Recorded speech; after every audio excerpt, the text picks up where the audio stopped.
जय जय पार्वती पते नमः। सभी श्रोताओं को हरियाली तीज की ढेर सारी शुभकामनाएं।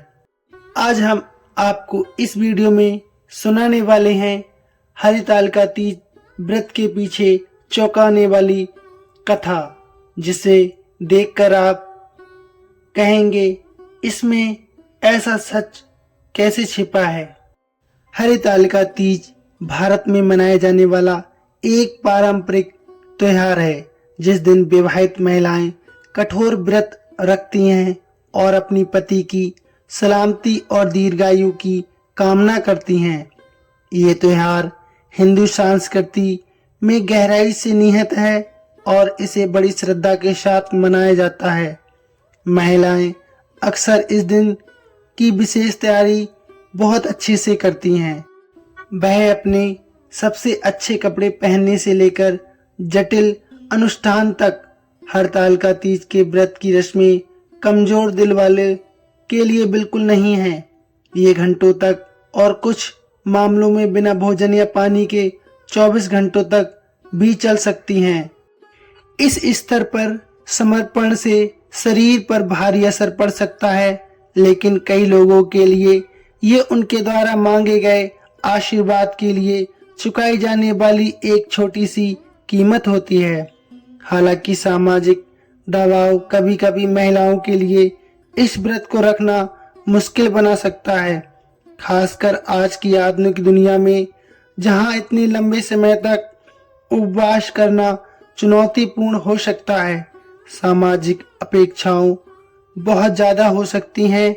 कई महिलाएं इस व्रत में भाग लेने के लिए बाध्य महसूस करती हैं, इस डर से कि ऐसा न करने से उनके विवाह या परिवार पर दुर्भाग्य आ सकता है। इससे भक्ति और समर्पण से लेकर चिंता और तनाव तक कई तरह की भावनाएं पैदा हो सकती हैं।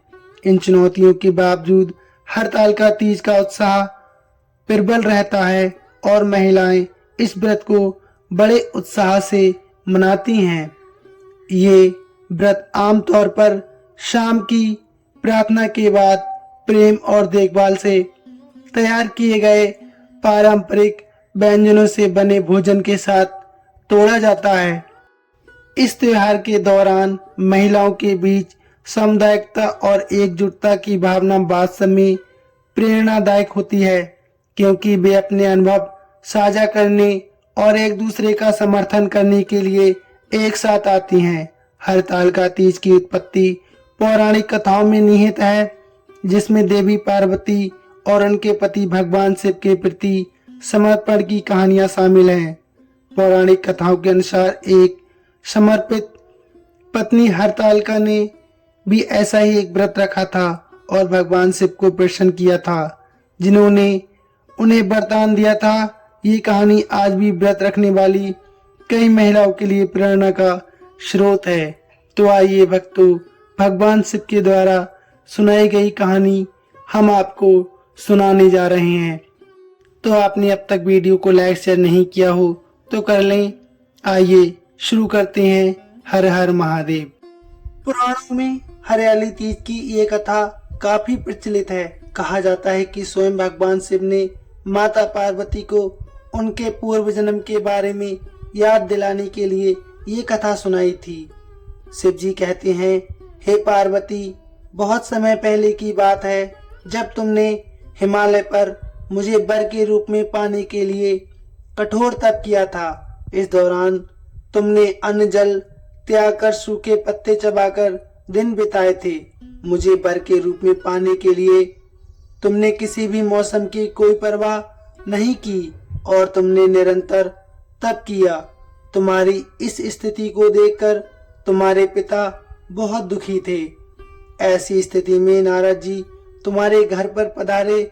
जब तुम्हारे पिता ने नारद जी से उनके आगमन का कारण पूछा तो नारद जी बोले, हे गिरिराज, मैं भगवान विष्णु के भेजने पर यहाँ पर आया हूँ। आपकी कन्या की घोर तपस्या से प्रसन्न होकर वह उससे विवाह करना चाहते हैं। इस बारे में मैं आपकी राय जानना चाहता हूँ। नारद जी की बात सुनकर पर्वतराज अति प्रसन्नता के साथ बोले, हे नारद जी, यदि स्वयं भगवान विष्णु मेरी कन्या से विवाह करना चाहते हैं तो इससे बड़ी कोई बात नहीं हो सकती।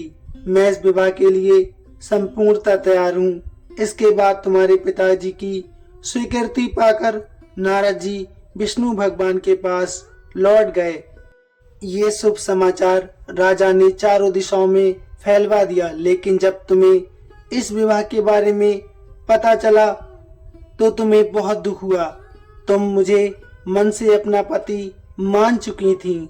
तुमने अपने व्याकुल मन की बात अपनी सहेली को बताई। तुम्हारी सहेली ने सुझाव दिया कि वह तुम्हें एक घनघोर वन में ले जाकर छुपा देगी और वहां रहकर तुम शिव जी को प्राप्त करने की साधना करना। इसके बाद तुम्हारे पिता तुम्हें घर में ना पाकर बड़े चिंतित होंगे और दुखी होंगे। वह सोचने लगे कि यदि विष्णु जी की बारात लेकर आ गए और तुम घर पर ना मिली तो क्या होगा। उन्होंने तुम्हारी खोज में धरती पाताल एक करवा दिए, लेकिन तुम ना मिली। तुम वन में एक गुफा के भीतर मेरी आराधना में लीन हो गई थी। भाद्रपद तृतीया शुक्ल को तुमने रेत से एक शिवलिंग का निर्माण कर मेरी आराधना की, जिससे प्रसन्न होकर मैंने तुम्हारी मनोकामना पूर्ण की।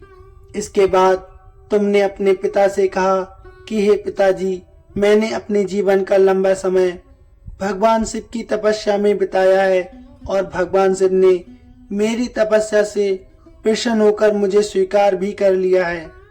अब मैं आपके साथ एक शर्त पर ही चलूंगी कि आप मेरा विवाह भगवान शिव के साथ ही करेंगे।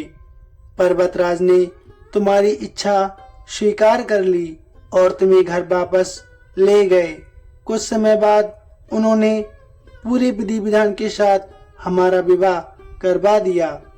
भगवान शिव ने इसके बाद कहा कि हे पार्वती, तृतीया को तुमने मेरी आराधना करके जो व्रत संपूर्ण किया था, उसी के परिणाम स्वरूप हम दोनों का विवाह संभव हो सका है।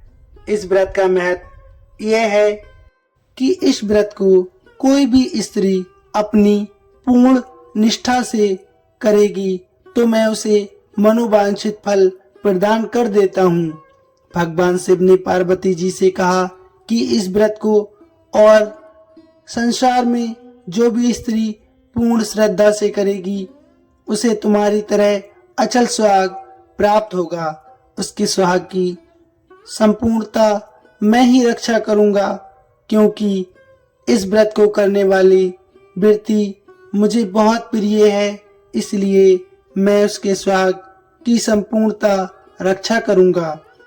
तो आपको भक्तों कैसी लगी ये दिव्य अनोखी कथा, प्लीज कमेंट में अवश्य बताइए और ऐसी ही प्रचलित कथाओं को सुनने के लिए हमारे चैनल को अवश्य सब्सक्राइब कीजिए। आपका बहुत धन्यवाद होगा। जय जय महादेव, जय जय पार्वती पते नमः।